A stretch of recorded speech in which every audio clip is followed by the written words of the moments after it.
Que la bendición divina acompañe a todos los que nos escuchan en este día y durante toda su semana.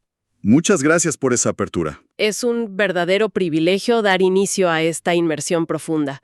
Hoy tenemos una misión muy especial y honestamente fascinante. Así es. Estoy convencido de que la audiencia va a sorprenderse mucho con lo que traemos. Totalmente. Vamos a realizar un análisis detallado del capítulo 2 del Evangelio de Mateo.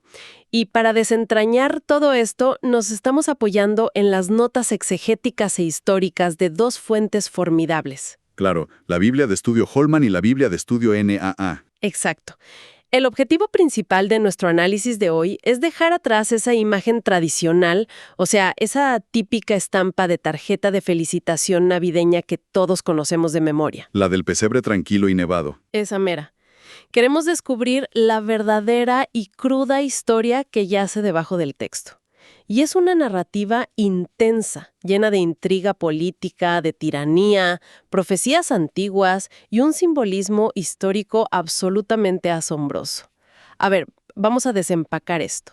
Porque hay demasiados hilos sueltos en la versión popular. Exactamente. Hay demasiados detalles que pasamos por alto. Definitivamente. Para comprender la magnitud de lo que realmente estaba sucediendo, necesitamos establecer el contexto histórico real.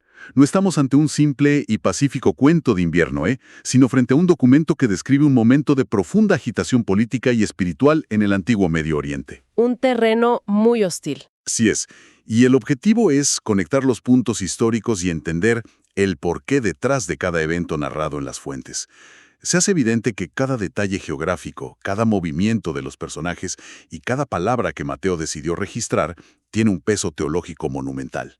Es un tablero de ajedrez geopolítico. Un tablero muy complejo, donde reyes, eruditos y sacerdotes mueven sus piezas. Y creo que el mejor lugar para comenzar a desmontar esa estampa navideña es abordando a los famosos Reyes Magos. Ah, los favoritos de las tradiciones. Sí, pero una de las primeras grandes sorpresas que revelan los textos de estudio es que, de hecho, no eran reyes. Para nada. La tradición les ha puesto coronas, pero la realidad histórica es muy distinta. Estos hombres eran eruditos, académicos de la antigüedad. Eran la élite intelectual. Exacto. Eran expertos en diversas artes, en la interpretación de sueños y de manera muy destacada en astronomía. Probablemente provenían de la región de Babilonia o de Persia. Que eran centros de gran conocimiento en esa época. Así es, y las notas sugieren que estaban fuertemente influenciados por el zoroastrismo, una antigua religión persa, y sin duda también por las antiguas profecías hebreas que quedaron circulando en esa región oriental. Profecías que datan desde los tiempos del exilio judío. Claro, en la época del profeta Daniel. Así que, para quienes nos escuchan lo visualicen, estamos hablando de intelectuales y consejeros de cortes extranjeras, no de monarcas con coronas de oro. Lo fascinante aquí es, y es un detalle teológico brillante, la tremenda ironía que envuelve la llegada de estos eruditos. A ver, cuéntanos más de eso. Si revisamos el Antiguo Testamento, específicamente en textos como el capítulo 47 del libro de Isaías, la astrología y la adivinación están rotundamente condenadas. Sí, eran prácticas totalmente prohibidas para el pueblo judío. Exactamente. Sin embargo, en una manifestación de gracia profunda, divina y soberana, Dios decide comunicarse con estos eruditos paganos precisamente utilizando el idioma que ellos dominaban y entendían. A través de una estrella. O para ser más precisos con el texto de estudio, a través de un fenómeno astronómico sobrenatural.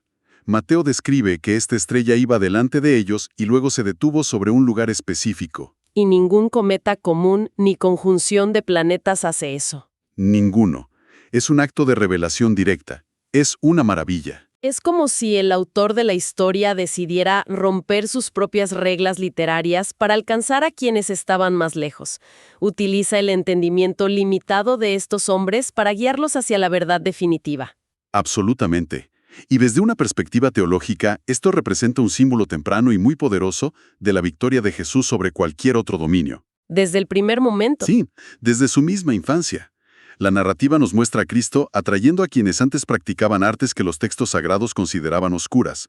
Es una forma de decir que la luz del mundo está atrayendo y liberando a personas de todas las naciones. Reclamando territorio incluso antes de pronunciar su primer sermón. Esa es la imagen exacta. Ahora, hay que ponernos en los zapatos de los habitantes de Jerusalén por un momento. Imaginemos la llegada repentina de una caravana de eruditos extranjeros de alto nivel. Que no venían solos. No, probablemente venían acompañados de una escolta militar considerable para proteger los tesoros que traían, y entran preguntando abiertamente por el rey de los judíos, recién nacido. En la capital del reino. Exacto. Esto no solo fue un espectáculo visual para la gente en las calles, sino que desencadenó la otra gran fuerza de esta narrativa, que es el terror absoluto de Herodes el Grande. Un terror que definió su reinado. Si alguien lee el texto superficialmente, la reacción de Herodes ante la noticia de un simple bebé parece, completamente desproporcionada. Parece una locura, sí. Pero el contexto histórico nos pinta un cuadro de pura paranoia política. Y para entender ese pánico visceral, es necesario analizar el complejo de inferioridad política de Herodes. Que era muy profundo. Demasiado. Él era idumeo, es decir, descendiente de Edom. No era un judío puro.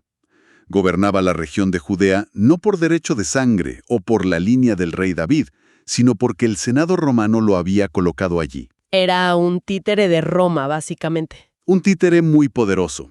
Mantenía el poder con puño de hierro, con mucha astucia política y una lealtad inquebrantable a Roma.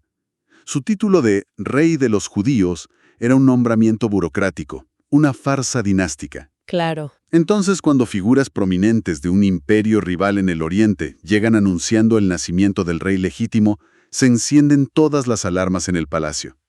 Herodes era un impostor en el trono, y él lo sabía mejor que nadie. Y las fuentes que estamos analizando no escatiman en describir la brutalidad que nacía de esa paranoia. Herodes era capaz de atrocidades impensables para proteger su posición. La historia secular lo confirma. Sí. Las notas históricas documentan que asesinó a su propia esposa, la princesa Asmonea Mariamna, a quien supuestamente amaba muchísimo. Y no se detuvo ahí.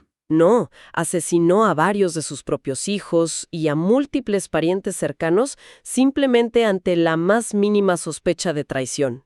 Incluso hay un dato increíble de que el emperador Augusto llegó a bromear, diciendo que era más seguro ser el cerdo de Herodes que su hijo. Una cita histórica muy reveladora. Demasiado. Así que la noticia de un rey de los judíos respaldado por profecías no era un chisme de pasillo para él, era su peor pesadilla materializada, una amenaza existencial al régimen que había construido sobre un mar de sangre. Y esa genialidad retorcida moldeó cada decisión de su gobierno. Herodes fue un constructor maestro, dejando monumentos asombrosos como Masada o el puerto de Cesarea. Pero esa misma mente estratégica se aplicaba a su delirio de persecución. Siempre calculando. Siempre. Al enterarse de esta estrella, su primera jugada no es enviar soldados inmediatamente, sino convocar a la élite intelectual y religiosa de su propio pueblo.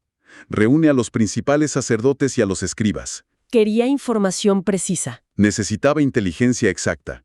Les pregunta dónde debía nacer el Mesías, y la respuesta que recibe nos revela una de las tragedias más silenciosas pero impactantes de todo este relato. Ese es precisamente el punto que más confronta al leer las notas exegéticas.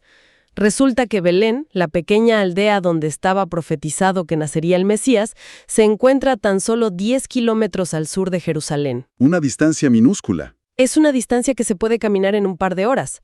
Las fuentes subrayan que los sacerdotes y los escribas, los grandes custodios de la ley, no tuvieron que investigar absolutamente nada. Lo tenían en la punta de la lengua. Respondieron de inmediato citando la profecía del libro de Miqueas, capítulo 5, versículo 2. Tenían la geografía y la teología perfectamente claras en sus mentes. Sabían con exactitud dónde estaba ocurriendo el evento que su pueblo había esperado por siglos. Y sin embargo, ninguno de ellos hizo el viaje. Hay una parálisis, una apatía religiosa que, honestamente, resulta incomprensible. El contraste es abrumador cuando se pone en perspectiva. Por un lado está la cúpula religiosa en Jerusalén. Poseen los pergaminos sagrados, conocen las promesas de memoria, tienen el cumplimiento de la profecía a 10 kilómetros de distancia y sin embargo no muestran la más mínima intención de ir a verificarlo o adorar. Cero interés. Por otro lado están los magos del Oriente. Estos eruditos ajenos al pacto de Israel probablemente viajaron desde la región de Babilonia, y eso representa una distancia aproximada de 1.290 kilómetros. Es una locura de viaje para esa época.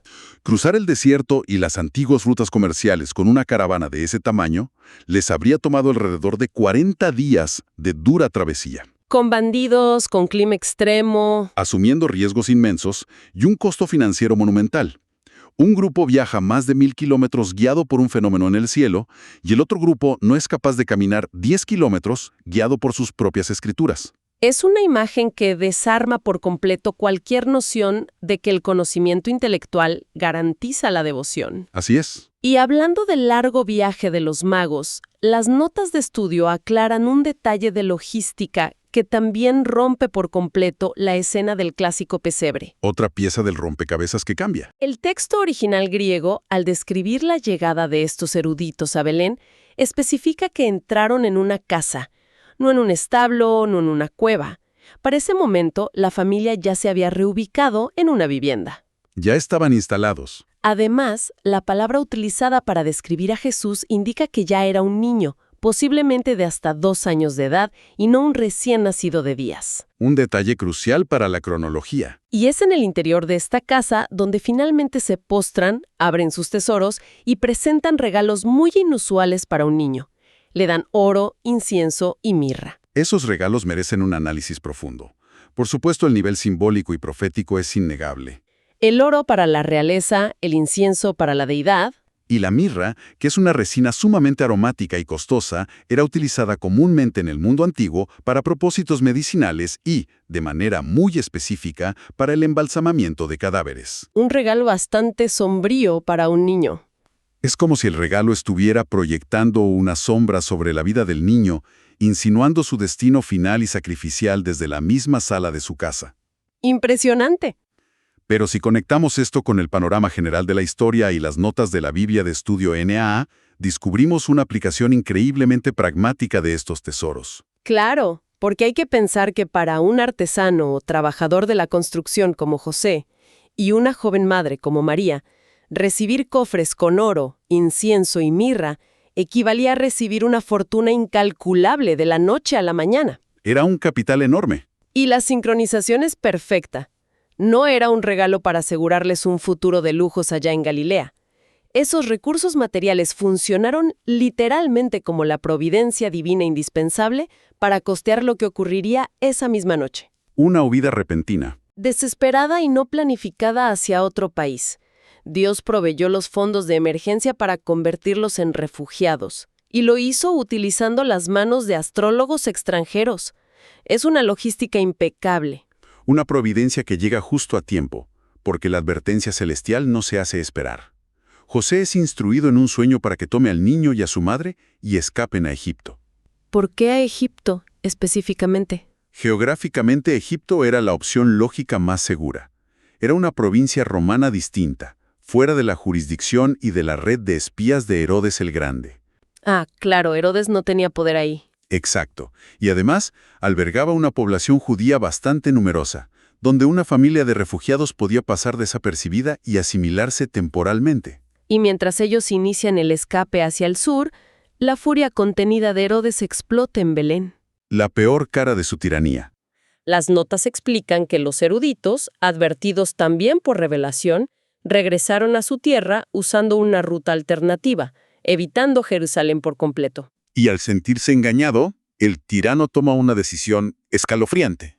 Da la orden militar de masacrar a todos los niños varones de Belén y de todas sus aldeas circundantes que tuvieran 2 años o menos. Calcula esa edad basándose estrictamente en el tiempo que los magos le habían reportado sobre la primera aparición de la estrella. Este evento, que es conocido históricamente como la Matanza de los Inocentes, suele representarse en el arte clásico como una masacre masiva de miles de bebés. Pinturas inmensas llenas de soldados. Sí, pero las fuentes históricas nos ayudan a dimensionar los hechos con mayor precisión. En el primer siglo, Belén y sus contornos constituyen una comunidad rural bastante reducida. Muy pequeña. Los cálculos demográficos modernos estiman que la cantidad real de niños varones menores de 2 años en ese lugar específico probablemente oscilaba entre 10 y 30. Ahora, Es fundamental aclarar que una cifra menor no minimiza en absoluto la tragedia. Para nada. Arrancar a 20 o 30 niños de los brazos de sus madres en una aldea pequeña significa que el dolor arrasó con cada familia de la comunidad. Fue una atrocidad inmensa. Totalmente de acuerdo. Pero ese número explica algo que a menudo confunde a los historiadores, y es porque este evento macabro no acaparó los titulares de los registros seculares de la época. Es un excelente punto. Para el historiador judío Flavio Josefo, por ejemplo, quien documentó meticulosamente los crímenes de Herodes, el asesinato de unas cuantas docenas de personas en una aldea sin importancia política, apenas era una nota al pie de página en la sangrienta biografía del rey.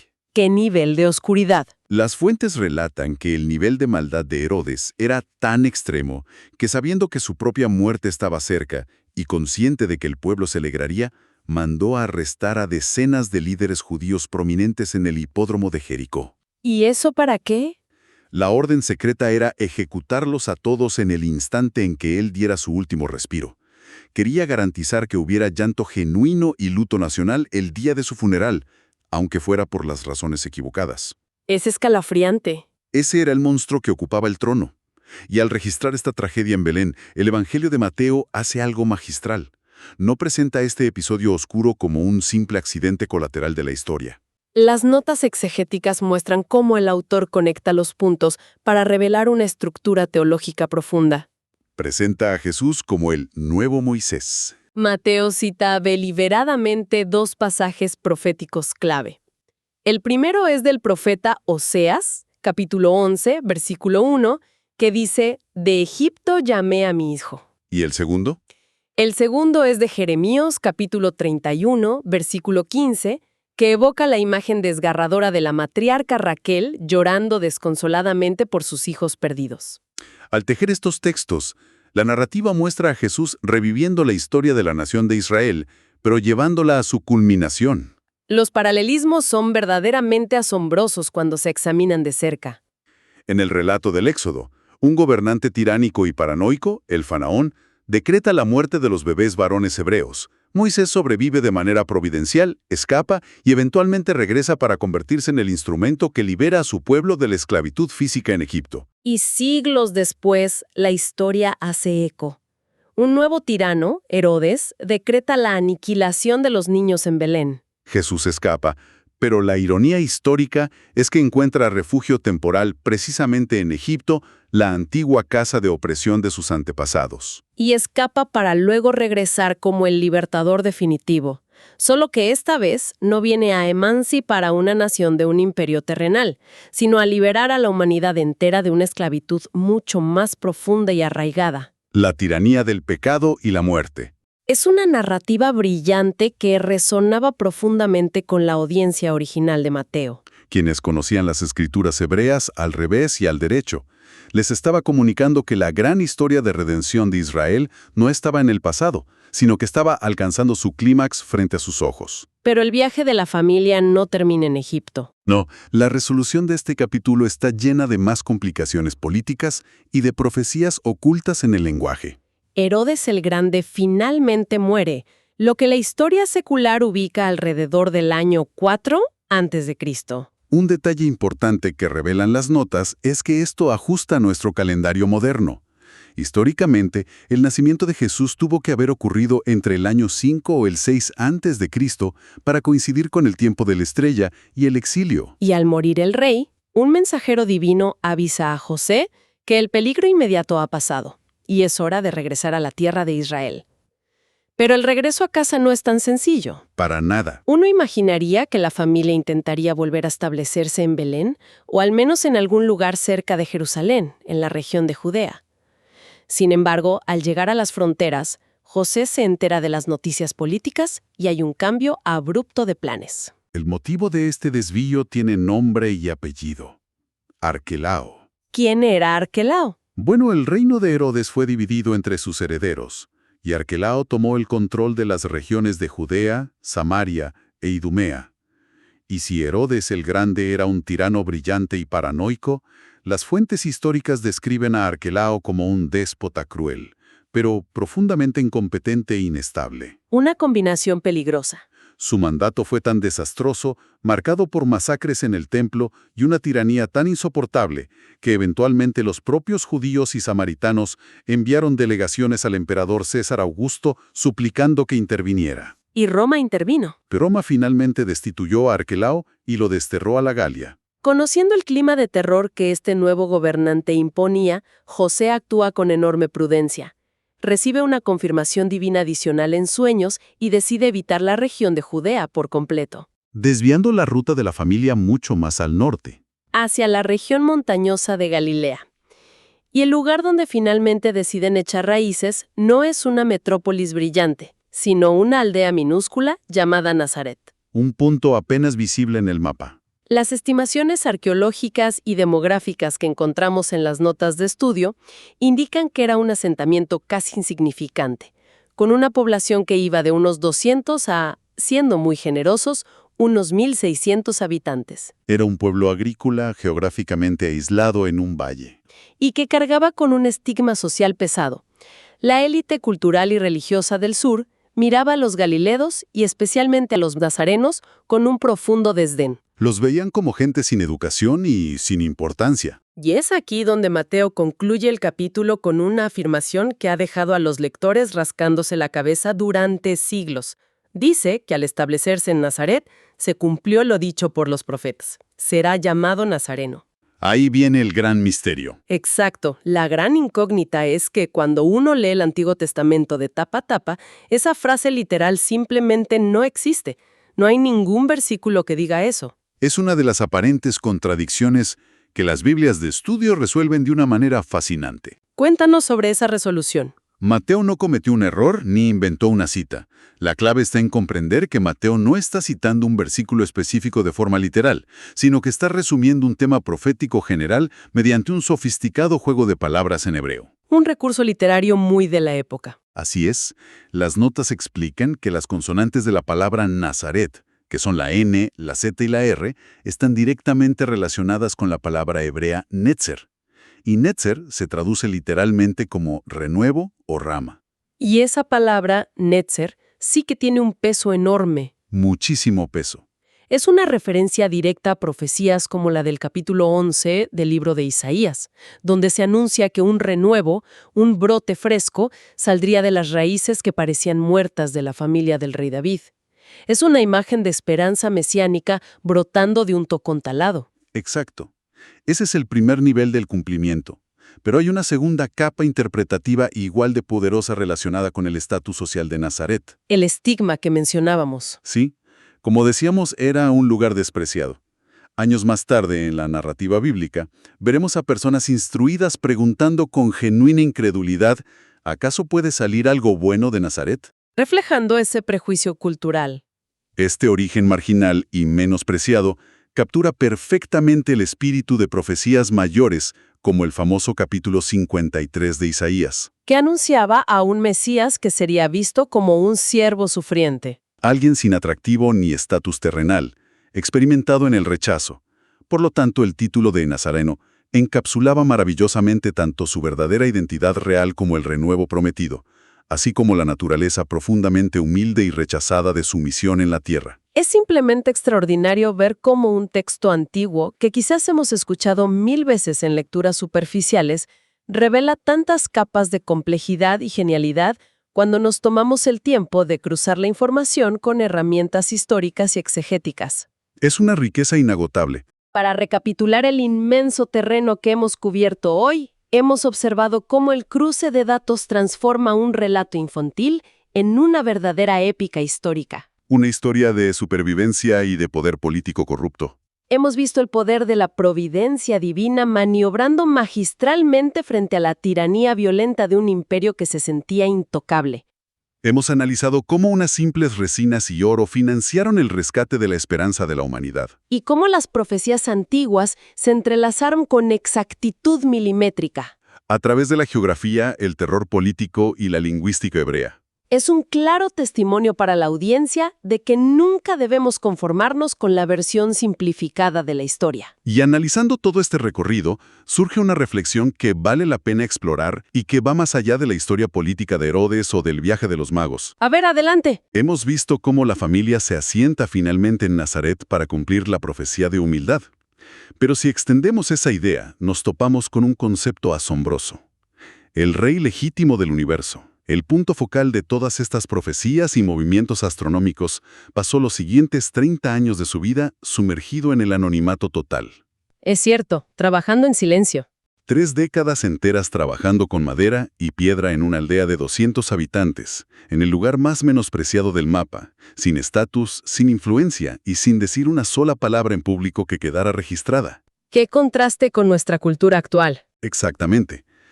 En una cultura contemporánea que mide el valor de una persona por su visibilidad inmediata y su éxito público, la historia de Nazaret resuena fuerte. Esto plantea una pregunta importante. Si líderes eruditos que tenían todas las respuestas correctas en sus textos decidieron ignorar la evidencia que tenían a 10 kilómetros de distancia, mientras que unos astrólogos extranjeros cruzaron el mundo guiados por una estrella, ¿qué nos dice esto sobre nuestra propia disposición a buscar la verdad cuando desafía nuestra comodidad o nuestras estructuras de poder actuales? Esa es una perspectiva que verdaderamente desafía nuestros paradigmas modernos sobre el éxito, el propósito y la comodidad. Es un pensamiento perfecto para que nuestra audiencia lo siga meditando mucho después de que termine esta conversación.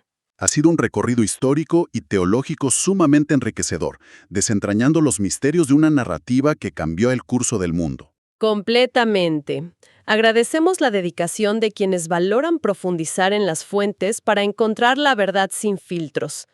Esperamos que este análisis haya aportado nuevas herramientas y despertado el deseo de seguir explorando el contexto detrás de los textos. Como es nuestra costumbre, al cerrar este espacio, nos despedimos con nuestros mejores deseos. Dios bendice a todos los oyentes.